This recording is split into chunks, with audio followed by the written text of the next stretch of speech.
Hi and welcome. In today's video I'll be showing you how to lock SIM card with a SIM pin on Samsung Galaxy A52. So let's get started.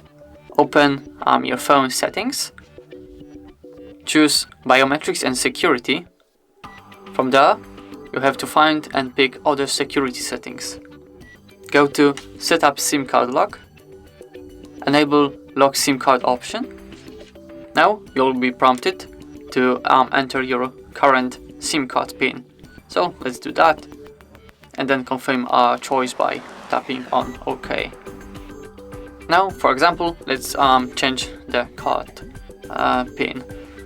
Just click on change SIM card pin, enter our current SIM card pin 1234, OK, and now we have to enter a new SIM card pin. So let's for example go with I don't know, 5678. Then just click OK. And now we have to confirm our choice by entering our new SIM card pin again. So 5678. Okay, and SIM pins changed successfully. And that's all. Thank you so much for watching. Please leave a like on this video and subscribe to our YouTube channel for more content like this. Goodbye and have a great day.